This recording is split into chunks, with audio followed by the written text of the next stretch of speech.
હવે પછીનું જે પ્રકરણ છે એ છે આપણે શા માટે માંદા પડીએ છીએ, વાય ડુ વી ફોલ ઇલ.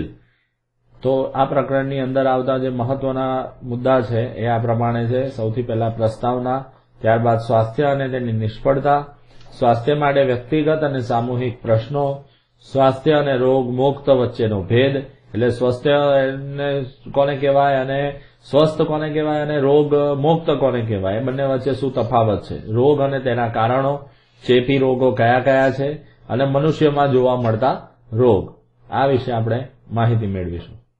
આગળના પ્રકરણમાં આપણે કોષ, તેમાં રહેલા દ્રવ્યો, કાર્બોદિત, પ્રોટીન, વિટામિન, પેશી, અંગે અંગતંત્ર વિશે માહિતી મેળવી. અને અંગતંત્ર આંતર સંબંધિત હોય છે. જેમ કે મૂત્રપિંડ પોતાનું કાર્ય બરાબર ન કરે, મૂત્રપિંડ જે છે આપણા શરીરની અંદરથી નક્કામાં ઝેરીલા તત્વોને બહાર ફેંકવા માટેનું કાર્ય કરનારા જે અવયવો છે એની અંદરનું મુખ્ય અંગ છે, અથવા તો એ બરાબર કાર્ય ન કરે તો શરીરની અંદર ઝેરીલા દ્રવ્યોનું પ્રમાણ વધી જાય. હવે એ ઝેરીલા દ્રવ્યોનું પ્રમાણ વધે તો એની અસર આપણા મગજ ઉપર પણ પડે, આપણે બરાબર વિચારી ન શકીએ. આમ એક અવયવ અથવા અંગ જો બરાબર કાર્ય ન કરે તો એની અસર બીજા અંગ ઉપર પડે, ત્યારબાદ અંગ તંત્ર ઉપર પડે અને સમગ્ર શરીરની અંદર જે સંતુલન હોય એ ખોરવાઈ જાય. અને એમાં ખલેલ પડે એટલે આપણને ગમે નહીં, આપણને કોઈ કાર્ય કરવાની ઈચ્છા ન થાય, તો શરીરની અંદર આ જે ચાલતી રાસાયણિક પ્રક્રિયાઓ વચ્ચે જે આંતરસંબંધ હોય એ ખોરવાઈ જાય અને એને આપણે રોગ તરીકે ઓળખીએ છીએ. એટલે કે કોઈ પણ વસ્તુ કે પરિબળ કોષની ક્રિયાશીલતાને ખલેલ પહોંચાડે જેને આપણે રોગ તરીકે ઓળખીએ છીએ. સ્વાસ્થ્ય અને તેની નિષ્ફળતા. હવે ક્યારે આપણને આવા રોગ થાય છે તો આપણી આજુબાજુ જો ગંદકી હોય અથવા તો આપણા સ્વાસ્થ્યનો અર્થ કે માત્ર શારીરિક રીતે જ નહીં પણ સામાજિક રીતે પણ આપણી તબિયત સારી હોવી જોઈએ, માનસિક રીતે પણ આપણે સારી રીતે વિચારી શકીએ એ પ્રમાણે જે ક્ષમતા ધરાવતા હોય એને સ્વસ્થ કહેવાય. તો સ્વાસ્થ્ય એટલે તબિયત. આપણે પૂછીએ કે તમે કેમ છો, તમારી તબિયત કેમ છે, એ પ્રશ્નનો જવાબ એટલે શું? તો એટલે આપણે જયારે શારીરિક, માનસિક અને સામાજિક ત્રણેય રીતે સ્વસ્થ હોઈએ ત્યારે આપણે સ્વસ્થ કહેવાય.